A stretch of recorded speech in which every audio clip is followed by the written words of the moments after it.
क्या हुआ? मौत को इतना नजदीक देखने से पांव कांपने लगे। एसीपी आज तक अपनी मौत को अपनी हथेली पर लेकर ही चला है, समझे? मौत से कभी डरा नहीं है वो।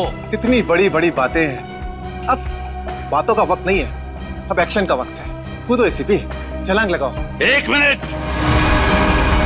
लेकिन तुम पर कैसे विश्वास कर सकता हूँ कि मेरे कूदने के बाद तुम इन तीनों को छोड़ दोगे? तुम्हारे पास और कोई चारा भी नहीं। कूदो एसीपी।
ये शो देखते वक्त तो पेट के दर्द की दवा साथ में रखनी चाहिए।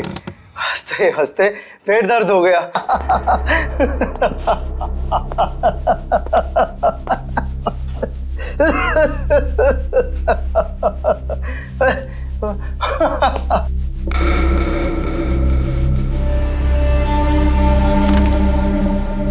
कौन है ये? प्रमोद कौन है ये? बहुत खुशकिस्मत हो तुम। मौत से कुछ पल पहले इतनी हंसी और इतनी खुशी हर किसी को नसीब नहीं होती।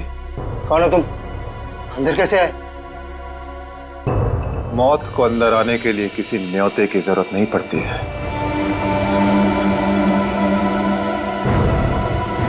ये क्या कर रहे हो? मैंने क्या बिगाड़ा तुम्हारा? तो रुक जरा, पुलिस को।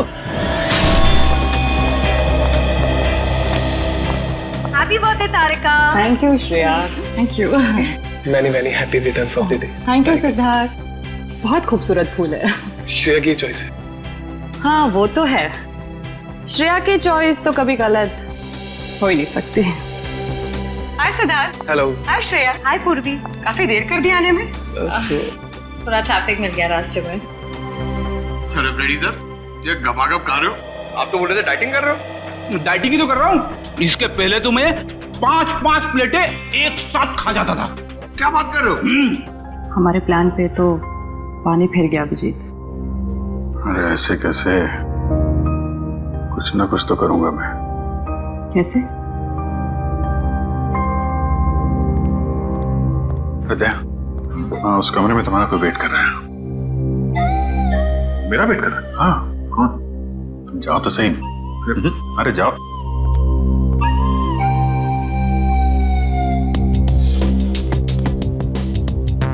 फिर सिद्धार्थ, वो तुम्हें मेरी जासूसी नॉवेल्स की कलेक्शन देखनी थी ना?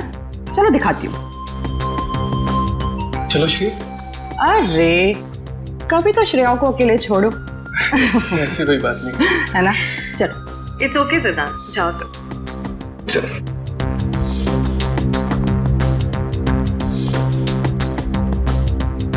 अरे श्रेया, तुम यहाँ? वहाँ कमरे में कोई तुम्हारा वेट कर रहा है। कौन? अरे जाओ देखो तो सही। अरे सर,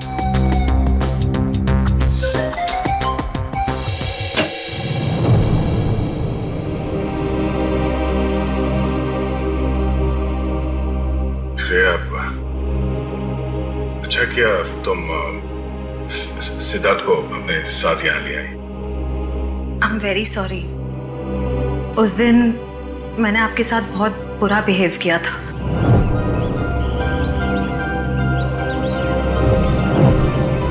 छोड़ो ना, मैं भूल गया हूँ, तुम भी भूल जाओ। काश भूल पाना इतना आसान होता। जिंदगी कितनी सिंपल हो जाती है। श्रेया, ये यादें ही तो है जो उदास दिलों को जिंदगी जीने का हौसला देती हैं। अगर यादें ही ना हो तो जिंदगी कितनी बोरिंग हो जाएगी। तो क्या तुमने सिद्धार्थ से शादी करने का फैसला कर लिया? मेरा दिल कुछ और कह रहा है, दिमाग कुछ और। मैं जानता हूँ श्रेया, हमारे काम में हम दिल की नहीं दिमाग की सोचते हैं, मगर एक बार सीआईडी ऑफिसर नहीं, एक आम लड़की की तरह सोचो। दिल का इस्तेमाल करो, उसकी आवाज सुनो। मेरे दिल में तो एक ही इंसान का नाम गूंजता रहता है, और वो नाम है श्रेया। सिद्धार्थ। सिद्धार्थ प्लीज, सिद्धार्थ मेरी बात तो सुनो प्लीज। अब सुनने को बाकी क्या रह गया? पूरी हकीकत मैंने अपनी आंखों से देख ली। तुम दया से प्यार करती हो ना?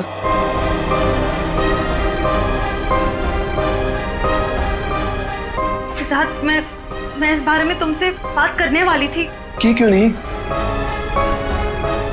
सिद्धार्थ, काम इतना होता है, मौका ही नहीं मिला मुझे। मौका नहीं मिला? I just can't believe I heard that. Siddharth please मेरी बात तो सुनो। ये इतना आसान नहीं हो के। मैं आपको मेरी जगह रखकर तो सोचो, फिर पता चलेगा मैं किस अग्नि परीक्षा से गुजर रही हूँ।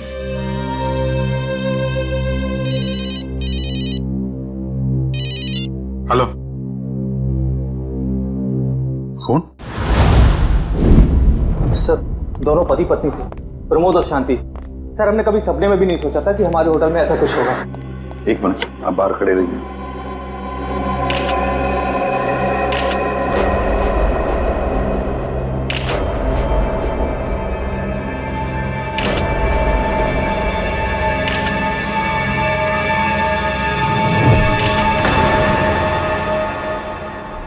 माय गॉड, दोनों की लाशें ऐसी इस अवस्था में।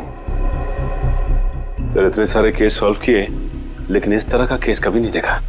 सर, लगता है ये दोनों खूनी से विनती कर रहे थे कि वो इन्हें छोड़ दे, मगर खूनी ने जरा भी दया नहीं दिखाई। नहीं फ्रेडी, लगता है खूनी ने पहले इन दोनों को मारा और फिर यहाँ लाकर बिठा दिया, हाथ पैर बांध दिए। जिस तरह से इन दोनों को बिठाया कुर्सी में, लगता है खूनी हमसे कुछ कहना चाहता है। ये देखो, कम से कम 6-7 वार तो किए इस बेचारी पर। ऐसे इतनी बेरहमी से मारा है जैसे ये खूनी कोई सिर फिरा हो या फिर बदले की आग में ये सब किया है उसने। My God. सर, इस प्रमोद की पीठ पे भी वार किया गया है।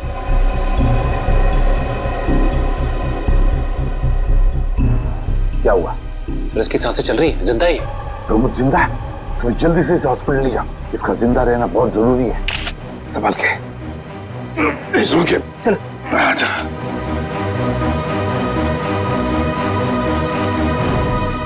एक बात बताओ, ये खूनी अंदर आया कैसे? किसी ने देखा कैसे? नहीं सर, ये सब रात में हुआ सर, और रात के वक्त इसकी ड्यूटी रहती है सर, इससे पूछिए आप।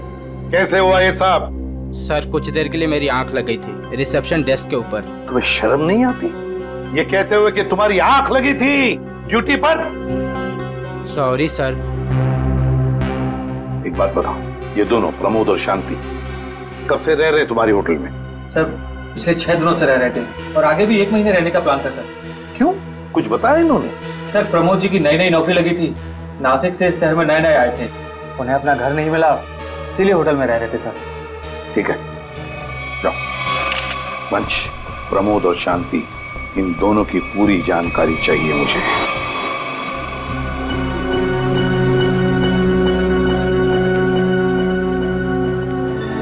हाँ सचिन, ये प्रमोद कैसा है? सर, डॉक्टर ने ऑपरेशन शुरू कर दिया है, थोड़ी देर में पता चल जाएगा सर। लगता है सचिन, ये खूनी शांति को ही मारने आया था, प्रमोद को नहीं। देखो ना, उसने प्रमोद पर सिर्फ एक ही वार किया और फिर देखा तक नहीं कि वो जिंदा है या मर गया।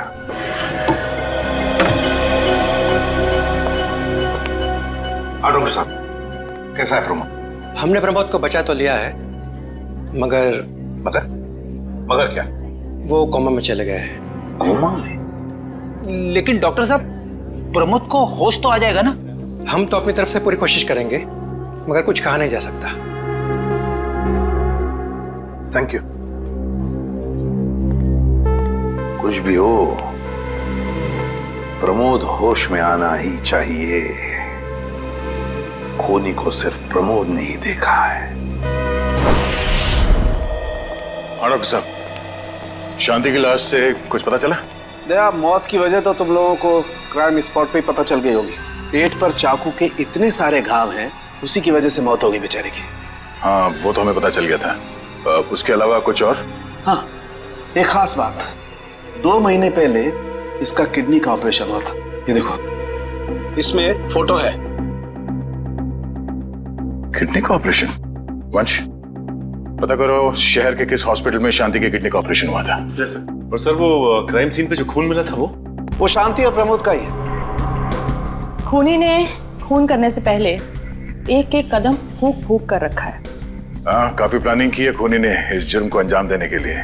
उसे पता था कि ये प्रमोद ऑफिस से कितने बजे वापस आता है, और वो होटल के कमरे में पहुंच गया जब दोनों मौजूद थे। पर सर, अगर उसका मकसद शांति को ही मारना था तो वो तो प्रमोद के आने से पहले ही जुर्म को अंजाम देकर वहां से फरार हो सकता था। हाँ, ये बात तो है। मुझे लगता है खूनी ने प्रमोद के ऊपर सिर्फ एक ही बार वार किया, और वो इसलिए क्योंकि वो चाहता था कि वो कोमा में पहुंच जाए और जिंदा लाश बन जाए। सर, लगता है ये खूनी कोई एक्सपर्ट है जो अच्छी तरह से जानता था कि वार कहाँ पे करना है। सर, वो एक्सपर्ट नहीं, मुझे तो सरफिरा लगता है। वरना मारने के बाद इन्हें प्रार्थना की पोजीशन में क्यों बैठा था? कोई तो गहरा कारण है सबके पीछे जो इस खूनी के अतीत से जुड़ा हुआ है। क्या प्रमोद की बीवी का खून हो गया और प्रमोद कोमा में है? जी हाँ। खैर, अब ये बताइए कि पिछले कुछ दिनों से प्रमोद का स्वभाव कैसा था? क्या वो डरा डरा रहता था या कुछ और अजीब बात? नहीं, ऐसा तो कुछ नहीं था। पर हाँ सर, मैंने उनको काम में बहुत सारी गलतियां करते देखा। साफ साफ बताइए, प्रमोद किस तरह की गलतियां कर रहा था? बेसिक अकाउंटिंग की गलतियां। मुझे तो हैरानी हो रही थी कि इतने काबिल और इतने क्वालिफाइड इंसान ऐसे बच्चों वाली गलतियां कैसे कर सकता है कोई। वो तो अच्छा हुआ कि मैंने उनकी गलती देख ली, वरना पूरी अकाउंट शीट खराब हो जाती। सर, मुझे तो लगता है उन्हें काम आता ही नहीं था। ऐसा कैसे हो सकता है? वो जिस कंपनी से आए थे वो तो बहुत बड़ी कंपनी थी, और कोई भी बड़ी कंपनी किसी ऐसे आदमी को अपने यहाँ नौकरी पर क्यों रखेगी जिसे उसका काम ही नहीं आता हो? अब तो इस प्रमोद की सारी कुंडली निकालनी पड़ेगी। तो पति पत्नी प्रमोद और शांति एक नंबर के धोखेबाज थे। इनके सारे सर्टिफिकेट्स और डॉक्यूमेंट्स नकली हैं। स्कूल और कॉलेज हर जगह के। ऐसी क्या वजह हो सकती है जिस वजह से 420 करके ये उस फाइनेंस कंपनी में काम कर रहा था? ये इस प्रमोद को वहाँ काम करके क्या फायदा हो सकता है? इस सवाल का जवाब तो उसी वजह से जुड़ा है निखिल, जिसकी वजह से इस प्रमोद की हत्या की गई। पर वजह जो भी हो, उस वजह का पता तो सीआईडी निकाल ही लेगी। लेकिन सर, हो सकता है इन दोनों का नाम भी नकली हो सकता है। ऐसा भी हो सकता है कि ये दोनों असली प्रमोद और शांति हो ही ना, बल्कि कोई बहरूपिये हों जिन्होंने उन दोनों की जगह ले ली हो सकता है। एक सेकंड। हेलो, हाँ बोल रहा हूँ। हाँ, कौन सा hospital? Okay, thank you so much. क्या हुआ निखिल? हमारा अंदाजा सही निकला। 2 महीने पहले पुणे की मोती हॉस्पिटल में इस प्रमोद की पत्नी का एक ऑपरेशन हुआ था। वहाँ प्रमोद की पत्नी का नाम शांति नहीं बल्कि विनीता लिखा हुआ है। विनीता? मोती हॉस्पिटल, पुणे।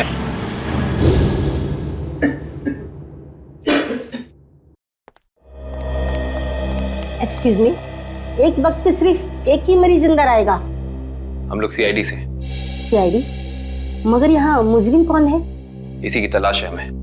एक्चुअली आपके हॉस्पिटल में 2 महीने पहले एक ऑपरेशन हुआ था, उसी के बारे में कुछ जानकारी चाहिए हमें। किसका ऑपरेशन? ये दोनों आपकी हॉस्पिटल में आए थे? ये तो मिसेस विनीता कुमार हैं। हाँ, मिसेस विनीता कुमार। और ये इनके पति, इनकी मौत हो गई? जी हाँ, विनीता कुमार का खून हो चुका है और उनके पति प्रमोद अब कोमा में है। डॉक्टर, ये बताइए कि मिसेस विनीता कुमार ने किडनी का ऑपरेशन कराया था ना? जी हाँ। हम उसके मेडिकल रिपोर्ट्स देख सकते हैं? यहाँ पे तो पति का नाम त्रिलोक कुमार लिखा है। मतलब त्रिलोक बन गया प्रमोद और विनीता बन गई शांति। इस पेपर में उनके घर का एड्रेस लिखा हुआ है। चल के पता करें, शायद कुछ पता चल जाए। नहीं निखिल, कोई फायदा नहीं होगा।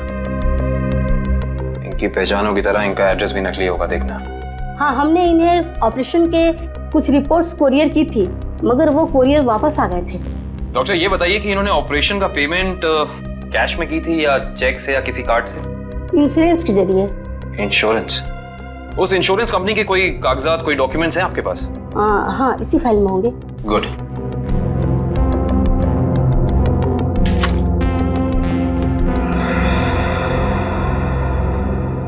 बिज हेल्थ इंश्योरेंस। अंकित, सभी अकाउंट्स और सभी खाते अच्छी तरह से बंद हो जाने चाहिए। कल शाम 5 बजे तक ऑडिटर आ जाएगा। हो जाएगा सर। कभी सपने में भी नहीं सोचा था कि हमारी कंपनी का अंत इतना बुरा होगा। ये किस अंत की बात कर रहे हैं आप लोग? जरा विस्तार से समझाइए। अगर आप अपने पैसे वापस लेने आए हैं तो भूल जाइए, क्योंकि जब तक अदालत अपना फैसला नहीं सुना देती तब तक हम किसी के रुपए वापस नहीं कर पाएंगे। पैसे वापस लेने नहीं, इंसाफ करने आए हैं हम लोग। सीआईडी से हैं। ओह, तो हमारी शिकायत सीआईडी वालों तक भी पहुंच गई है। शिकायत? ऐसा क्या कर दिया आपकी इस कंपनी ने? हमारी कंपनी ने नहीं, उस त्रिलोक ने आसमान की तरफ प्रगति करती हुई हमारी कंपनी के नाम को रातों रात मिट्टी में मिला दिया और हमें दिवालिया कर दिया उसने। त्रिलोक? एक सेकंड, आप इस त्रिलोक की बात तो नहीं कर रहे हैं? हाँ हाँ, यही तो है वो।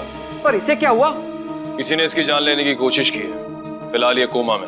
ये तो होना ही था, इतने लोगों को जो धोखा दिया इसने। किस धोखे की बात कर रहे हैं?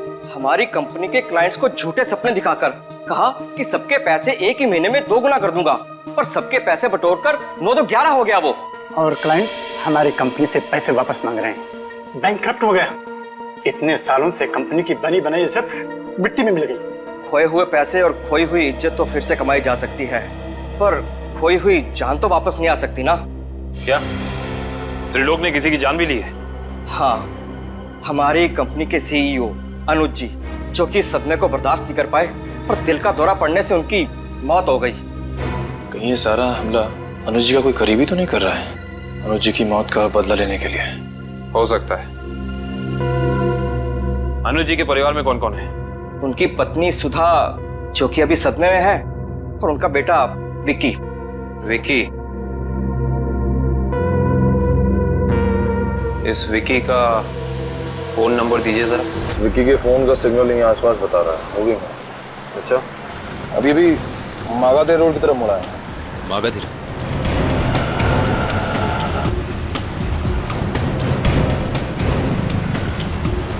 देखो सिग्नल, कुछ पता चला?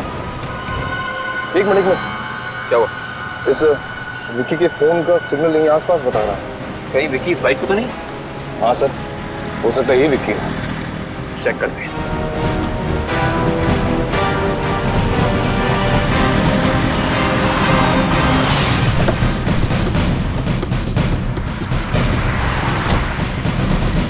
सुनो भाई साहब, तुम ही विक्की हो? हाँ, और ये क्या बदतमीजी है? तुम लोग मेरा नाम कैसे जानते हो? तुम्हारा नाम और तुम्हारे सारे कारनामों के बारे में जानते हैं हम। सीआईडी। सीआईडी? इस शहर में क्या कर रहा है? हाँ? कुछ काम था, और तुम लोग मेरा पीछा क्यों कर रहे हो? बकवास बंद कर। दो खून करके भाग रहा हो, कह रहा है सीआईडी पीछा क्यों कर रही है? मैंने कोई खून नहीं किया है। अच्छा, त्रिलोक और विनीता का खून नहीं किया तुमने? What? त्रिलोक और विनीता मर चुके? ड्रामा बनकर अपना पूरा इतिहास है तेरा हमारे पास। उन दोनों ने तुमसे तुम्हारे पिता को छीना, उसका बदला लेने के लिए तुम यहाँ आए हो उनके पीछे। हाँ, मैं बदला लेने जरूर आया था, पर मैंने उनका खून नहीं किया। देख, सच बोल दे, समझा? नहीं, अपनी शक्ल नहीं पहचान पाएगा। मैं सच कह रहा हूँ। मैंने किसी तरह उनके बारे में पता किया। मैं उनके होटल भी गया था, मगर जैसे मैं उनके कमरे की तरफ जा रहा था, मैंने उनके कमरे में एक आदमी को जाते हुए देखा। कौन सा आदमी था वो? उसके चेहरे को ठीक से देख नहीं पाया मैं। तुम्हें जो भी याद है, जितना भी याद है, साफ साफ बताओ। कद लगभग 6 फीट, ओवरकोट पहना हुआ था उसने, और उसके बाल लंबे थे, यहाँ तक। हाँ, और उसने एलिगेटर शूज पहने हुए थे। Alligator shoes? हेलो, एक और खून?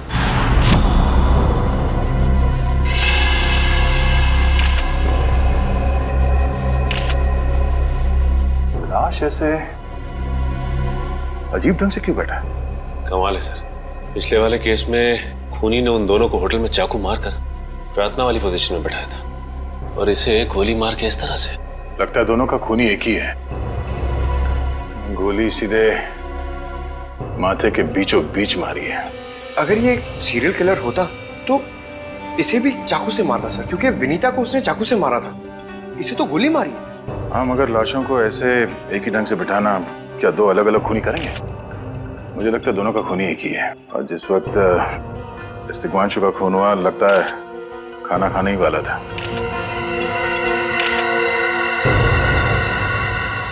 सर, यहाँ पे दूसरी प्लेट भी पड़ी है। कहीं ऐसा तो नहीं कि ये तिग्मांशु की बीवी के लिए थी? मैम सब तो एक हफ्ते के लिए गाँव गई हुई है, एक हफ्ते के बाद लौटेगी। तो क्या घर में कोई और आदमी था जिसके लिए तिग्मांशु ने एक और प्लेट में खाना डाला? नहीं साहब।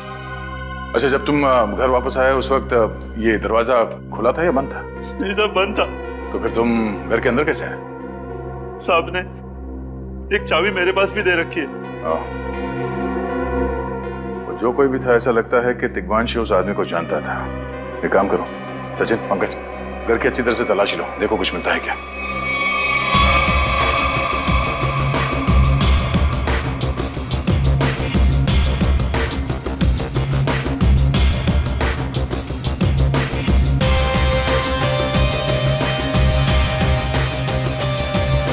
साहब, हाँ सचिन, सचिन, ये देखिए सर, यहाँ से शीशा निकाला गया है, चिटकनी खोली गई है और यहाँ से बाहर जाने का रास्ता भी है। मतलब कोई अंदर यहाँ इस खिड़की से आया था? सर, लेकिन इस घर में तो सेफ्टी अलार्म भी है सर। अगर यहाँ से कोई अंदर आया है तो सेफ्टी अलार्म बजना चाहिए था और सिक्योरिटी गार्ड को भी अंदर आना चाहिए था। अब इसका जवाब तो सिक्योरिटी गार्ड ही देगा।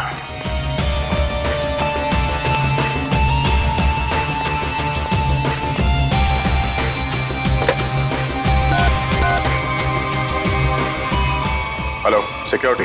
अच्छा, आज दोपहर को तिग्मांशु जी के घर से अलार्म बजा था? बजा था।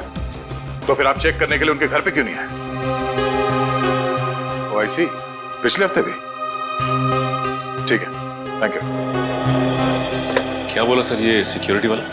सिक्योरिटी का कहना है कि अलार्म बजा था और उन लोगों ने घर में फोन भी किया, तो तिग्मांशु जी ने कहा कि गलती से अलार्म बज गया, इसलिए वो लोग ऊपर नहीं आए। सर, हो सकता है तिग्मांशु ने मजबूरी में कहा हो, खूनी ने उसके सर पे गन तान दी हो। कुछ कह नहीं सकते। बात करते वक्त अगर थोड़ी सी भी टेंशन हो आवाज में तो ये सिक्योरिटी वाले तुरंत भाप लेते हैं। दरअसल पिछले हफ्ते भी तिग्मांशु के घर से अलार्म बजा था और जब सिक्योरिटी वालों ने फोन किया था तो तिग्मांशु ने यही कहा था कि गलती से बच गया। सर, ये खूनी काफी चालाक लगता है, खेल खेल रहा है। देखते हैं, जरा देखो इस घर में कुछ और मिलता है क्या। खूनी ने कोई ना कोई सुराग जरूर छोड़ा होगा, चेक करो।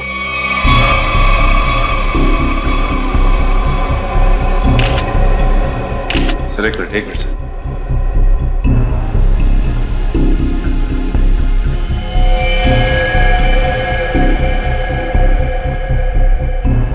ये देखिए सर, खून। ये खून यहाँ कैसे? कहीं खूनी का तो नहीं है खून? ये तो डॉक्टर सालों के ही बताएंगे। वो खून किसका है ये अभी पता चल जाएगा। तारिक आती होगी रिपोर्ट लेकर के। डॉक्टर साहब, इस तिग्मांशु के बारे में कुछ और पता चला? हाँ। वो कैसे? इसे गोली मारने से पहले बेहोश किया गया था। क्या? इसे बेहोश किया था? इसके खून में मुझे एक खास किस्म की दवाई के अंश मिले जो अक्सर इंसान को बेहोश करने के लिए दी जाती है, और वो दवाई से इंजेक्शन के जरिए दी गई थी। ये देखो। सर, बहुत ही अजीब बात है। अगर खूनी इसे मारना चाहता था तो सीधा गोली मारकर इसका काम तमाम कर सकता था। फिर ये जहर की दवाई क्यों दी होगी? और सर एक और बात पता चली, तिग्मांशु जिस हालात में हमें मरा हुआ मिला था वो एंशिएंट कल्चर के हिसाब से प्रार्थना करने की पोजीशन, खाना खाने से पहले। तो फिर तो शांति और तिग्मांशु दोनों का खूनी एक ही आदमी है। ये खूनी के लिए ये हत्याएं जुर्म नहीं, एक जश्न है। इसलिए उसने टेबल पे ये प्लेटें सजाई, उसमें खाना रखा, एक अपने लिए और एक तिग्मांशु के लिए।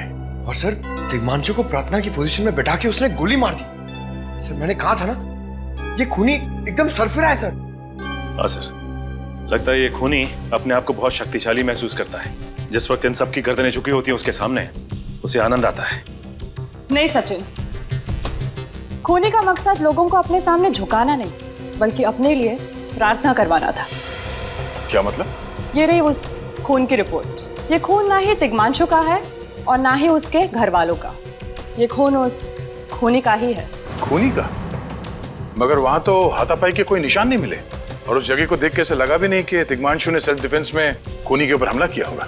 वो इसलिए दया क्योंकि ये खूनी ने अपने मुंह से थूका था। हमें इसके खून में से इसके सलाइवा के कुछ अंश भी मिले। उसकी तबीयत खराब है क्या? हाँ, वो बीमार है। उसके खून में एथिमोलाइसिन नाम की दवाई का अंश मिले और उसका कीमोथेरेपी हुआ था। इसका मतलब उसे कैंसर है, ब्रेन का कैंसर, लास्ट स्टेज का ब्रेन कैंसर। इसीलिए वो लोगों से अपने लिए प्रार्थना करवा रहा है ताकि उसकी बीमारी ठीक हो जाए। हमारे क्रिमिनल डेटाबेस में चेक करो, पता करो ये कोई पुराना पापी तो नहीं है। नहीं सर, उस खूनी का हमारे क्रिमिनल डेटाबेस में कोई रिकॉर्ड नहीं है। कोई इतिहास नहीं है? नहीं सर। सर तिग्मांशु की पूरी कुंडली निकाल के लाओ सर। प्रमोद की तरह इसकी पहचान भी नकली है। व्हाट? हाँ सर, ये देखिए, उसका असली नाम राकेश है और जिस तरह प्रमोद को 400 बीसी की आदत थी, ठीक उसी तरह राकेश भी भोली भाली लड़कियों को फंसाता था शादी के झांसे में। कई लड़कियों ने आत्महत्या की है इस तिग्मांशु और राकेश के चक्कर में। हाँ सर, शादी के बाद उनके पैसे लेके ये गायब हो जाता। सर इसका मतलब खूनी ने 2 ऐसे लोगों को मारा जो पहले से मुजरिम थे। शायद उसने सोचा होगा कि मरने से पहले कुछ अच्छे कर्म कर लूं। नहीं श्रेया, जरूर कोई रिश्ता रहा होगा उसका इन दोनों अपराधियों के साथ। पता करो इन दोनों अपराधियों का केस किस पुलिस स्टेशन में फाइल किया गया था? सर, ब्रेन कैंसर के जितने भी पेशेंट्स हैं शहर में, उन सबकी लिस्ट मिल गई है सर। कुल मिला के ऐसे 50 पेशेंट्स हैं, जिसमें से 10 पेशेंट्स ऐसे हैं जो कैंसर की लास्ट स्टेज पे हैं। उनमें से 4 औरतें हैं, बचे 6। हाँ सर, और इन 6 में से 4 ऐसे हैं जो 70 साल से ऊपर के बुजुर्ग हैं। अब बचे 2, ये उदय और भानु। तुम इन दोनों से मिले? हाँ सर, ये उदय 6 महीने से हॉस्पिटल में है। और भानु? भानु सर 1 महीने से हैदराबाद में। ये कैसे हो सकता है सचिन? अगर वो मुजरिम इसी शहर में है तो कहीं ना उसका इलाज चल रहा होगा ना कहीं से वो दवाई खरीदता होगा। वंश सर, इस शहर में जितने भी केमिस्ट है जहाँ पे ब्रेन कैंसर की दवाइयाँ बेची जाती है, उन सब की लिस्ट चाहिए मुझे। सब पता चल गया। त्रिलोक और राकेश दोनों के खिलाफ एक ही थाने में केसेस दर्ज किए गए थे, जगतपुरी थाने। इस केस का पूरा इतिहास जगतपुरी थाने से ही पता चलेगा। Excuse me. यस। आपकी दुकान पे ब्रेन कैंसर की दवाइयाँ बेची जाती हैं? जी हाँ, हमारी दुकान उन चुनिंदा दुकानों में से है जहाँ ये दवाई आपको मिलेगी। वैसे ये दवाइयाँ बहुत कम लोग खरीदते होंगे नहीं? जी, बहुत महंगी है एक्चुअली। अच्छा, जो लोग ये दवाइयाँ खरीदते हैं उनकी लिस्ट मिल सकती है हमें?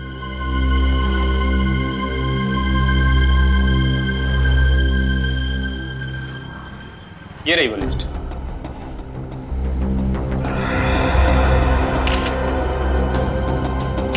तपन, उदय और नितिन, ये तीनों लोग तो उस मरीज की लिस्ट में थे। अच्छा, आपको पूरा यकीन है कि इनके अलावा और कोई नहीं आता ये दवाई लेने के लिए? जी नहीं, लेकिन हो सकता है कोई गैर कानूनी तरीके से ये दवाई खरीद रहा हो। ये दवाइयाँ काफ़ी महंगी है ना, आम आदमी इसका खर्चा नहीं उठा सकता। अच्छा, आप किसी ऐसे आदमी को जानते हैं जो ये गैर कानूनी काम करता है? एक आदमी है, आंद्रे नाम है उसका। प्यार से लोग उसे एंडी कहते हैं। ये जो ज्वाला रोड पे पब्लिक पार्क है ना, अक्सर वही मिलता है। कांस्टेबल सुनील। Yes sir. आप सीआईडी से ही हैं ना? हाँ, हमारी बात शायद आप ही से हुई थी। साहब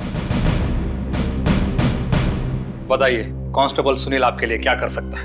सुनील जी, हाल फिलहाल में इस रिकॉर्ड रूम में कोई चोरी वगैरह हुई थी क्या? चोरी नहीं तो सर, अब यहाँ भला कोई चोरी कैसे करेगा? सुनील, फिर आप एक हेल्प कर सकते हैं हमारी। हमें 2 मुजरिमों की फाइल चाहिए। एक का नाम है त्रिलोक कुमार और दूसरे का राकेश भिवेन। 1 मिनट सर, क्या नाम बोले? राकेश? राकेश भिवेन।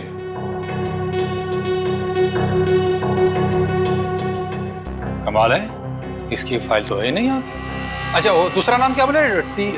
त्रिलोक? त्रिलोक कुमार। इसकी भी नहीं है? दोनों की फाइल्स नहीं। हाँ सर, लेकिन यहाँ पर चोरी की तो कोई घटना नहीं घटी। पता नहीं फाइलें गायब कैसे हो गई। सुनील, यहाँ याद करने की कोशिश करो, हाल ही में कोई दुर्घटना घटी थी क्या? पिछले महीने ऑफिस एरिया में आग लग गई थी, तो अच्छा हुआ फायर ब्रिगेड वाले जल्दी आ गए और हमारे रिकॉर्ड्स नष्ट नहीं हुए। जरूर ये आग भी जानबूझकर लगाई गई थी। आग लगने की वजह क्या थी? वो बताया गया कि मेन स्विच बोर्ड के अंदर शॉर्ट सर्किट हुआ था कोई इलेक्ट्रिशियन भी आया था काम करने के लिए? जरूर वहीं छेड़छाड़ की गई है। उस इलेक्ट्रिशियन का कोई आता, कोई पता, कोई कांटेक्ट है? दूसरे कांस्टेबल के पास था, लेकिन वो तो रिटायर होकर गांव चले गए। हाँ, कोई बात नहीं। सुनील, एक काम करिए, आप चेक करके बताइए कि और किन किन मुजरिमों की फाइल्स यहाँ से गायब हुई हैं। Okay sir. पता तो चले आखिर अगला शिकार है कौन इस अनोखे खूनी का। ये ले पैसे। अरे ये दवाइयाँ तो असली है ना। अरे अंकल जी, ये जो शक की बीमारी है ना, कैंसर से भी ज्यादा खतरनाक है। अगर आपको यकीन नहीं है कि ये दवाई असली है या नहीं, तो खुद जाकर दुकान से क्यों नहीं खरीद लेते? अरे तुम तो बुरा मान गए, मैं तो बस ऐसे ही पूछ रहा था, मेरा मतलब वो नहीं। जानते हो, इस तरह से दवाइयाँ बेचना और खरीदना दोनों गैर कानूनी है। बाकी तुम्हारा कोई फायदा नहीं है। मैंने सुना था कि सीआईडी बड़े बड़े केस हैंडल करता है। मैं तो छोटा मोटा चोर हूँ, जाने दो ना साहब। हाँ मिस्टर छोटे चोर, ये बताओ कि तुम्हारे पास से ये दवाइयाँ खरीदने के लिए कोई ऐसा आदमी आता था जो 6 फीट लंबा था और लंबे लंबे बाल थे उसके, और वो एलिगेटर वाले शूज पहनता था? हाँ, वही जो आगे से नुकीला होता है। हाँ, आया था चिराग। आप लोग चिराग को ढूंढ रहे हो? हाँ। कहाँ मिलेगा ये चिराग? चिराग? लगता है चिराग घर पर नहीं है। कमरे अच्छी तरह से चेक करो, देखो कुछ मिलता है क्या। पंकज, कंप्यूटर चेक करो।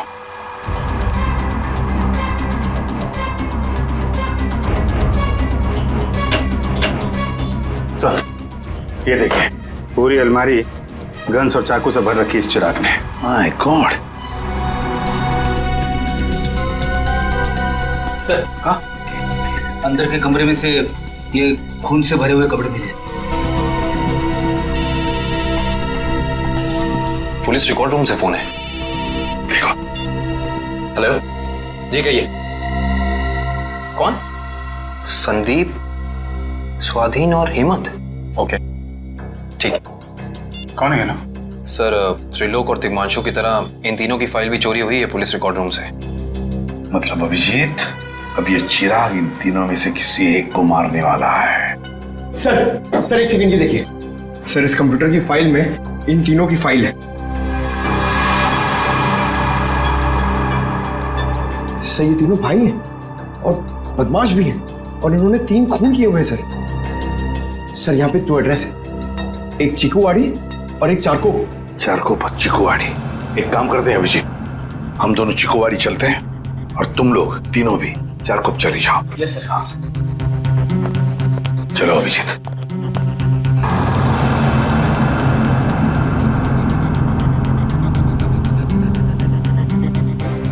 क्या हुआ सर? अभिजीत, ये पेन, ये मेरा पेन है अभिजीत। आपका पेन? यहाँ पे कैसे सर? ये पेन मैंने जग्गा को दिया था, जग्गा को। जग्गा सर? वो आपका खबरी?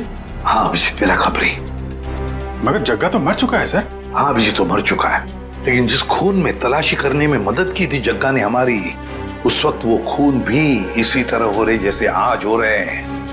खून करने के बाद लोगों को प्रार्थना की पोजीशन में रखा जाता है। चलते हैं सर। नहीं अभिजीत, क्योंकि अभिजीत जिस तरह से वो खून किए जा रहा है, लगता है मुझे संदेशा भेज रहा है, तो मुझे मिलना चाहता है अकेले में।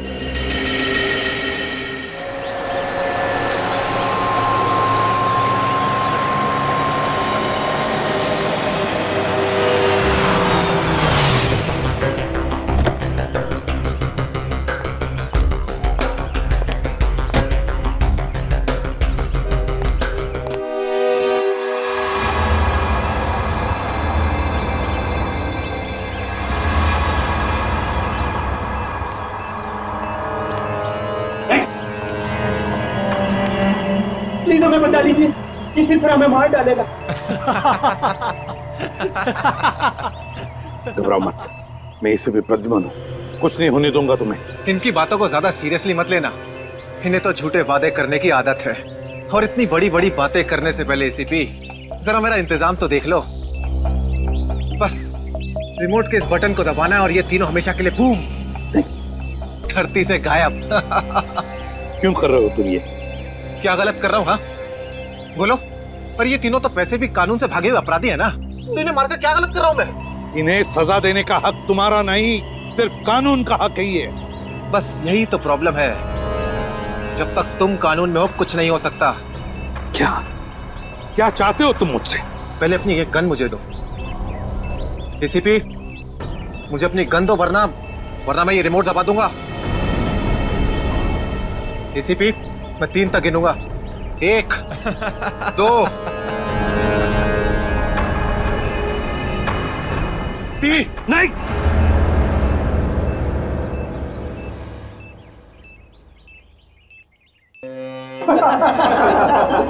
बहुत अच्छे, बहुत अच्छे। तो तुम जानना चाहते थे ना कि मैं तुमसे नफरत क्यों करता हूँ? हाँ। जग्गा खबरी का नाम ध्यान है? याद है मुझे। मैं उन्हीं का बेटा हूँ। पता चल चुका था मुझे। एसीपी, तुमने मेरे पिताजी से वादा किया था ना कि तुम उनका बाल भी बाका नहीं होने दोगे। फिर क्यों नहीं बचा सके उन्हें? बोलो। देखो चिराग, तुम्हारे पिताजी की मौत का बोझ आज भी मेरे दिल पर है। बंद करो ये तुम्हारा नाटक। उस वक्त कहाँ थे तुम जब मेरे पिताजी की मौत के बाद मैं और मेरी माँ दर दर की ठोकरें खा रही थी? खाने के पैसे तक नहीं थे हमारे पास। तो तुम मेरे पास चले आते, मैं कुछ मदद कर सकता था तुम्हारी। क्या कर लेते तुम? हाँ, सिवाय झूठे वादों के। तुम्हें पता है एसीपी, मुझे कैंसर है, आखिरी स्टेज। और ये इसीलिए क्योंकि मेरी माँ के पास पैसे नहीं थे मेरे इलाज के लिए। मैं तुम्हारा दुख समझ सकता हूँ चिराग, तुम्हारी तकलीफ समझ सकता हूँ, मगर इन तीनों ने क्या बिगाड़ा है तुम्हारा? तुम इन तीनों की जान बचाना चाहते हो? हाँ। तो तुम्हें अपनी बलि देनी होगी। क्या मतलब? मतलब तुम इस बिल्डिंग से छलांग लगानी होगी, ताकि फिर कोई जग्गा खबरी सीआईडी का शिकार ना बने।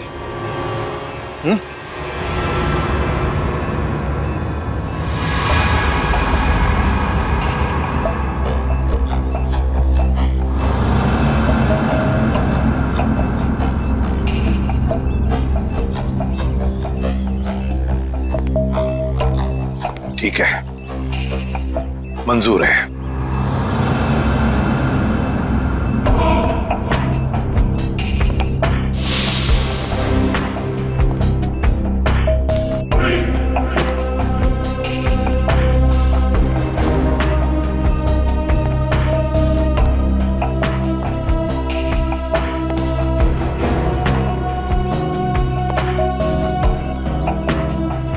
चढ़ो एसीपी, चढ़ो।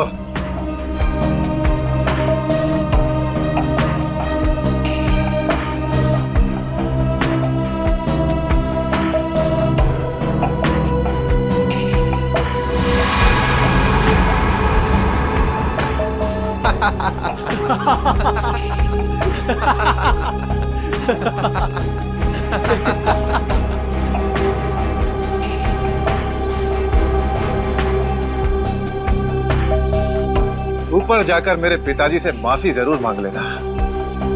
क्या हुआ? मौत को इतना नजदीक देखने से पांव कांपने लगे? एसीपी आज तक अपनी मौत को अपनी हथेली पर लेकर ही चला है, समझे? मौत से कभी डरा नहीं है वो।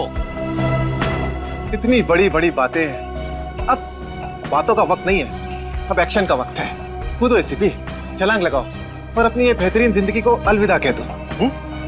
चलो। 1 मिनट, मैं जरूर कूदूंगा, लेकिन तुम पर कैसे विश्वास कर सकता हूं कि मेरे कूदने के बाद तुम इन तीनों को छोड़ दोगे? तुम्हारे पास और कोई चारा भी नहीं है। कूदो एसीपी, वरना मैं इस रिमोट का बटन दबा दूंगा।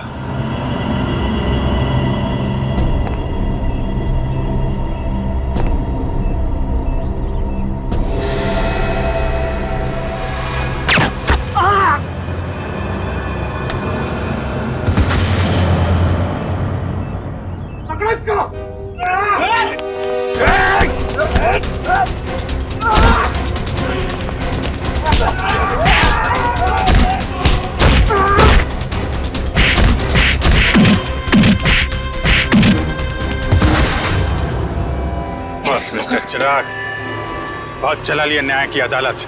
सीआईडी का काम सीआईडी को सौंप दो। रेडी? पंकज, उन तीनों के शरीर से बॉम्ब हटा दो संभाल के। और तुम मेरे दोस्त, मेरा खबरी जग्गा के बेटे लगते ही नहीं, उस बेचारे ने तो अपनी जान कुर्बान की हमारी मदद करने में, कानून की मदद करने में। मगर तुम, लानत है तुम पर, जैसे घटिया काम करने निकले थे। दो खून किए तुमने। तुम्हें तो शायद फांसी ही होगी, फांसी।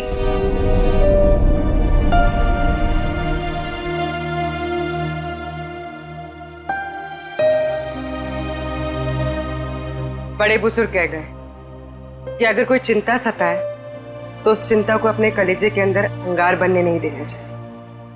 कलेजा जल जाता है। मुझे कोई चिंता नहीं सता रही है।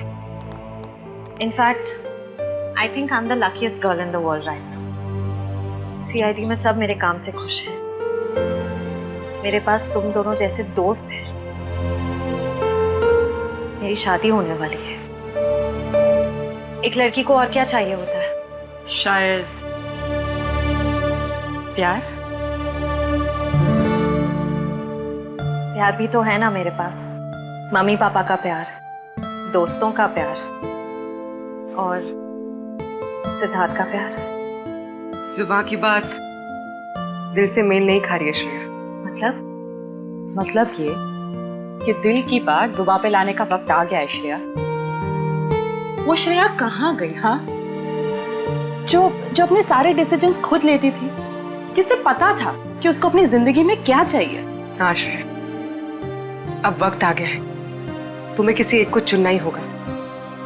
और अगर तुमने एक स्ट्रॉन्ग डिसीजन नहीं लिया ना, तो उसका असर तुम्हारी जिंदगी पर नहीं, बाकी 2 जिंदगियों पर भी पड़ेगा। मैं क्या डिसीजन लूं? किसे चुनूं? उस इंसान को जिसे मैं बहुत प्यार करती हूं, पर उन्होंने कभी अपने प्यार का इजहार नहीं किया, या शायद वो मुझसे प्यार करते ही नहीं, या फिर उस इंसान को जो मुझसे बहुत प्यार करता है, मुझे पलकों पर बैठा कर रखता है। मगर यहाँ पे इम्पोर्टेंट सवाल ये है कि तुम किससे प्यार करती हो? नहीं तारिका, यहाँ ये बात इम्पोर्टेंट है कि अब मैं पीछे नहीं हट सकती। मेरे किसी भी डिसीजन से ना सिर्फ सिद्धार्थ को, बल्कि उसकी और मेरी फैमिली को बहुत दुख होगा। बच्चों जैसी बातें मत करो श्रेया। हर माँ बाप चाहते हैं कि उनके बच्चे को जिंदगी की हर खुशी मिले। तुम सिद्धार्थ के साथ खुश नहीं रह पाई तो क्या अंकल आंटी खुश रह पाएंगे? और अगर तुम खुश नहीं रही तो क्या सिद्धार्थ खुश रह पाएगा? तुम्हारा एक कदम श्रेया बहुत सारी जिंदगियों को अफेक्ट करेगा। तुम बस दिल से काम लो। देखो, दिल हमेशा सही रास्ता दिखाता है। ठीक है, अब से मैं अपने दिल की बात सुनूंगी। अगर मैं किसी भी कदम पर कमजोर पड़ जाऊं तो तुम दोनों को मुझे सही रास्ता दिखाना होगा। हाँ, लेकिन एक शर्त पे। कैसी शर्त? तुझे आइसक्रीम खिलानी पड़ेगी। Of course.